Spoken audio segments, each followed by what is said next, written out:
Selamat pagi, salam dan bahagia. Terima kasih atas waktu yang diberikan kepada kami.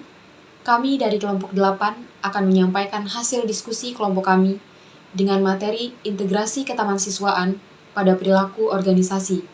Anggota kelompok kami yang pertama ada Ega Silvia dengan NIM 075, yang kedua Antonius Rizky Noviandi dengan NIM 074, dan yang ketiga saya sendiri Anastasia Hayoina Asnisogen dengan NIM 080.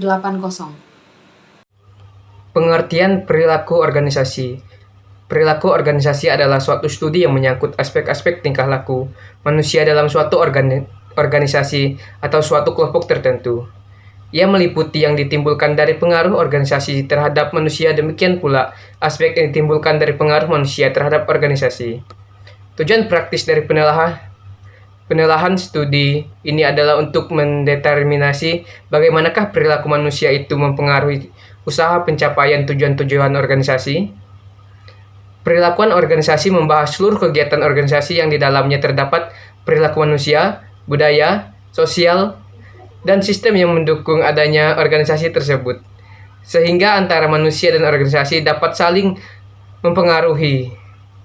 Perilaku organisasi adalah bidang studi yang mempelajari pengaruh yang dimiliki oleh individu, kelompok, dan struktur terhadap perilaku dalam organisasi yang bertujuan untuk meningkatkan aktivitas atau suatu organisasi.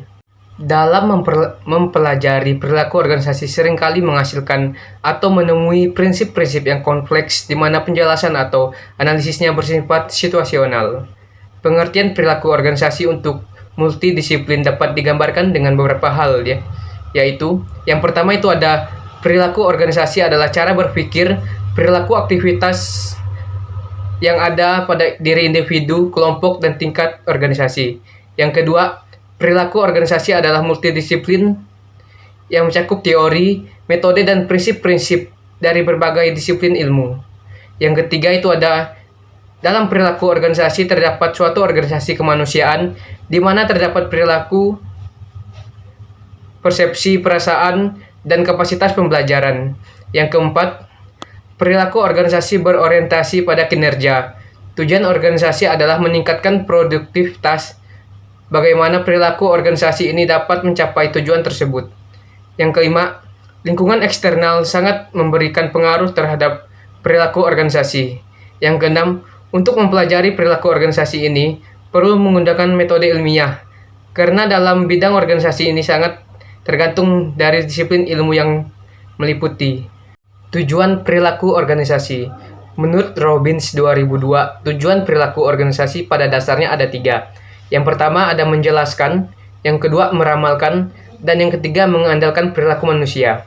Menjelaskan berarti kajian perilaku organisasi berupaya mempengaruhi faktor-faktor penyebab perilaku seseorang atau kelompok. Penjelasan fenomena dalam manajemen merupakan hal yang penting karena membantu manajer atau pemimpin tim dalam melakukan sasaran kelompok tim. Yang kedua, meramalkan. Berarti, perilaku organisasi membantu memprediksi kejadian organisasi pada masa mendatang. Pengetahuan terhadap faktor-faktor penyebab munculnya perilaku individu atau kelompok membantu manajer meramalkan akibat dari suatu program atau kebijakan organisasi. Yang ketiga, mengandalkan berarti bahwa perilaku organisasi menawarkan berbagai strategi dalam mengarahkan perilaku individu atau kelompok. Berbagai strategi kepemimpinan, motivasi, dan pengembangan tim kerja yang efektif merupakan contoh-contoh dalam mengarahkan perilaku individu atau kelompok. Pendekatan dalam perilaku organisasi dengan adanya interaksi atau hubungan antar individu dalam organisasi, maka penelahan terhadap perilaku organisasi haruslah dilakukan melalui pendekatan-pendekatan antara lain sebagai berikut. 1. Pendekatan sumber daya manusia atau sportif. 2. Pendekatan kontingensi. 3. Pendekatan produktivitas. 4. Pendekatan sistem. Keselarasan tujuan. Tujuan pokok sistem pengendalian manajemen adalah menjamin sebisa mungkin adanya keselarasan tujuan dari masing-masing anggota ke arah mencapai tujuan perusahaan. Keselarasan tujuan dalam suatu proses berarti tindakan-tindakan yang mengarahkan setiap anggota untuk menyelaraskan tujuan pribadinya masing-masing sesuai dengan kepentingan perusahaan. Keselarasan tujuan secara sempurna antara individu dan perusahaan itu tidak pernah ada.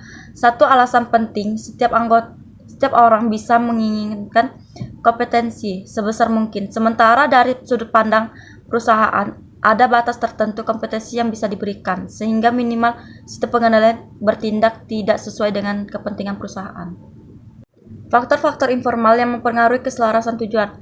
1. Faktor internal. Faktor internal dalam hal ini adalah norma mengenai perilaku yang diharapkan di dalam masyarakat, di mana organisasi merupakan bagian dari masyarakat. 2. Faktor eksternal. Budaya meliputi keyakinan bersama, nilai hidup yang dianut, norma perilaku, serta asumsi-asumsi yang secara implisit diterima dan secara eksplisit dimanifestasikan di seluruh jajaran organisasi. Gaya manajemen. Gaya manajemen merupakan faktor internal yang berdampak paling kuat terhadap pengendalian manajemen. Baik, yang selanjutnya integrasi. Integrasi adalah konsep yang diterapkan dalam banyak bidang, mulai dari sosial, politik, budaya, hingga ekonomi. Integrasi adalah pembauran hingga menjadi kesatuan. Integrasi dalam banyak bidang keilmuan diartikan secara kasar sebagai suatu bentuk penyatuan elemen-elemen yang berbeda karakter dan klasifikasinya berdasarkan konsep, paradigma, dan unit. Integrasi adalah tindakan menyatukan komponen yang lebih kecil ke dalam satu sistem yang berfungsi sebagai satu. Integrasi adalah proses yang mengacu pada keterikatan individu dengan masyarakat yang lebih luas dan biasanya diukur dalam hal peran, pekerjaan, organisasi, dan komunitas. Selanjutnya, integrasi ketahansiswaan dalam perilaku organisasi. Dalam suatu organisasi, seorang pemimpin hendaknya memberikan teladan, membimbing, serta memberikan dorongan agar dapat menjalankan organisasinya dengan baik. Melalui konsep yang diajarkan Ki Hajar Dewantara, seorang pemimpin dapat menerapkan konsep ini dalam memimpin suatu organisasi. Berikut ini merupakan konsep yang dapat diterapkan dalam dunia bisnis, tempat kerja, maupun organisasi lainnya. 1. Ingarso sumtulodo, yang berarti di depan atau pimpinan harus memberi teladan. 2. Ing madio mangunkarso, yang bermakna di tengah memberikan bimbingan. Yang ketiga, Tut Uri Handayani, yang mengandung arti di belakang memberikan dorongan. Baik, selanjutnya 3 ajaran penting Ki Hajar Dewantara. Yang pertama ada Ingarso sumtulodo, yang berarti di depan atau pimpinan harus memberi teladan, di mana pemimpin harus dapat memberikan contoh atau teladan yang baik kepada karyawannya. 2. Ing madio mangunkarso, yang bermakna di tengah memberikan bimbingan. Seorang pemimpin harus dapat menempatkan posisinya, yaitu berada di tengah-tengah yang bisa mendelegasikan pekerjaan dan selalu memberikan semangat serta bimbingan kepada karyawannya agar dapat memenuhi tujuan organisasi. Dan yang ketiga, Tut Uri Handayani, yang mengandung arti di belakang memberikan dorongan.